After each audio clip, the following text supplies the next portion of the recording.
Hi, everyone. My name is Carmen, and welcome to this episode of Hannon Inside where we have one-on-one conversations with people of the William H. Hannon Library. Before we get started, make sure to subscribe down below to our YouTube channel and click the bell icon to receive notifications every time we upload a new video. We have some great library events that are posted to this channel frequently that you definitely don't want to miss. And today I'll be talking with Outreach and Communications librarian John Jackson. Hello. John, hi, how are you doing today? I'm doing good. I'm in my office. This is very exciting. The Yay! door's closed, so I can have Right. my mask off. Just Safe and sure I everything. clarified that. Yeah, definitely. But great. So good to see you. Very eager to learn about you and your integral role in the library. All right. Well, ask me questions. Great. To get started, when you tell people you work in the library, what is their typical reaction? Um, Usually silence. And I can see in their head, they're trying to figure out like what the right thing to say is Oh, next. I mean, most people they recognize the value of libraries, but that value is often based on these outdated ideas of what libraries do. right. They recognize there's something important there, but they're not really sure how to respond to it. Mhm. So this usually ends up leading to a conversation about like why libraries are valuable. So I'm always ready to do my elevator pitch for that. Yeah. Um, we're which is basically that we are one of the few spaces left in the world outside of your private home where no one's trying to track what you do. Right. We don't collect user data. We're not trying to get you to buy something. We are kind of inherently an anti-capitalist organization. I mean, that doesn't mean we're not impacted by Right. capitalist values, right? But our inherent worth is kind of based on this idea of making information accessible. So that's Yeah. kind of the thing I talk about when people, kind of waver a little bit about how to respond to, oh, you're a librarian. Yeah. Yeah. So, And now you can send um, this video. right. Yeah, I can do. I mean, Oh, more. I've done this pitch so many times. I Right. probably have a certain script in my head. I mean, libraries. We still have a lot to do to really fully Mhm. realize that sort of anti-capitalist dream. But Right. we've been trying to figure it out for decades now. Yeah. Going to continue working on it far into the future. So. And that is really special. There are rarely spaces like that nowadays. So it's always important to appreciate and utilize that, authentic support from the library. Mhm. Definitely. So tell us about your job in the library. So I'm the head of outreach and communications, which is one of the departments here in the library. I supervise a team of 3 other staff members and students like yourself. And my basic job is to connect the library to the LMU campus community. So Right. my department does this through a variety of ways. We create engaging programming and events. We do outreach to our faculty and to our staff on campus. We do the social media for the library. We create all the posters for all these events you can see in the background here, and do programs like Feel Good Finals, right, with the therapy dogs, the Long Night Against Procrastination, faculty pub night. We do over 40 programs a year. Wow. So most of my job is spent sort of overseeing the team that manages those programs and then collaborating with other units on campus Right. to help sort of signal boost the library through our partnerships. We partner with like Mia Watson over in the Academic Resource Center. We've got faculty colleagues, like I'm just looking at my posters here, like Kevin Wetmore, who we partner with on The Haunting of Hannon, Yeah. and Amy Woodson Bolton that we partner with to do archives and special collections exhibitions, and so many others. So a lot of my Yeah. job is sort of, helping the library connect with those partners and making things happen. It's an exciting job. It's a lot of fun. Yeah, awesome. And those connections are definitely essential to getting the word out about the library for students and the community in general. But now students know who the person is behind the LMU library socials. Yeah, it's usually me and usually a student like yourself. Yeah, So yeah, we're a good team. yeah, I think so. So how did you come to be a librarian? Well, like a lot of my colleagues who you've probably heard on this series so far, it was a second career choice for me. Originally, I wanted to be an English scholar, professor. I studied medieval literature at the University of Virginia. And while I was there, I was a grad student employee in the library, and I worked on the Piers Plowman Electronic Archive. So shout out to Stephen Shepard over in the English department.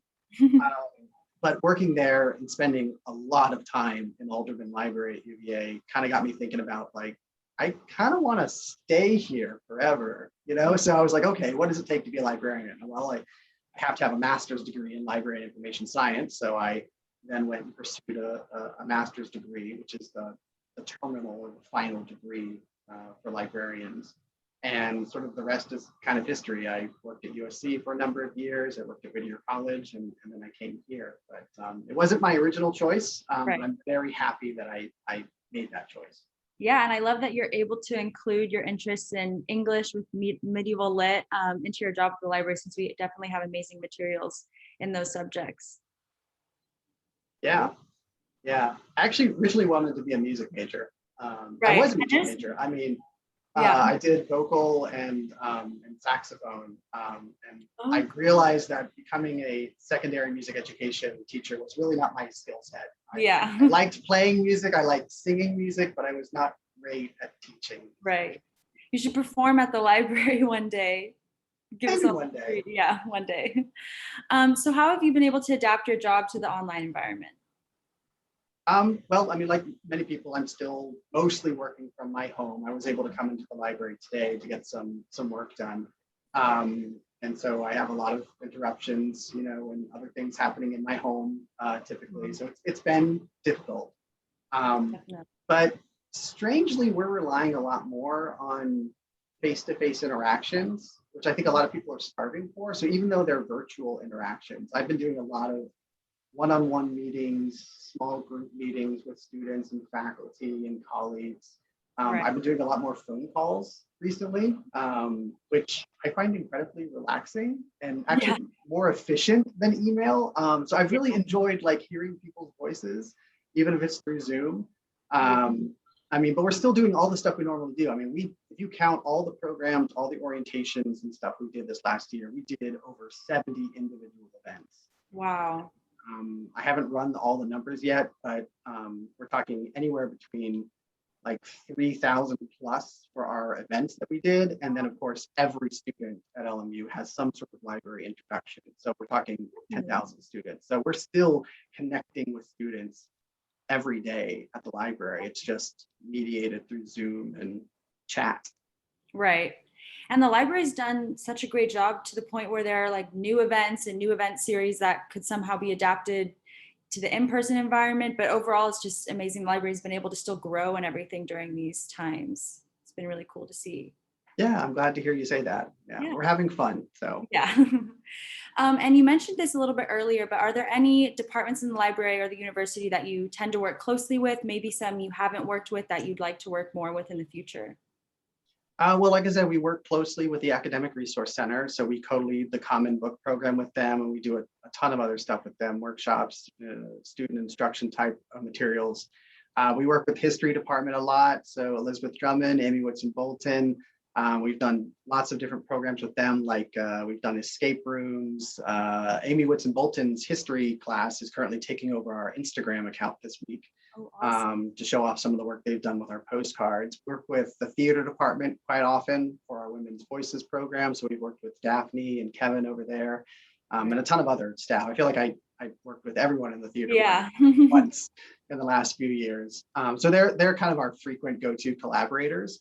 Right. But then we also work with faculty affairs units, student affairs units, like ethnic and intercultural services. We work with ITS.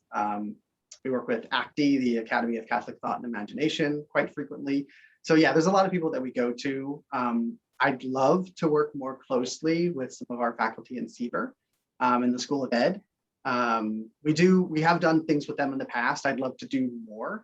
In fact, this last semester, we did a digital citizenship workshop. So it was all about how you can be more critical of the information you consume online and how you can be a better how you can make better choices and how you use and share that information. And we actually had a lot of students from Seaver come to that, which was really exciting. And so, yeah, I'd love to do some more with those schools. And so we're always looking for new opportunities to partner. Yeah, great. Maybe they'll see this and hit you up and we can. Hey, who knows? Yeah. Call me. Yeah. So for our final question, do you have any lasting words you'd like to leave for the LMU students and community?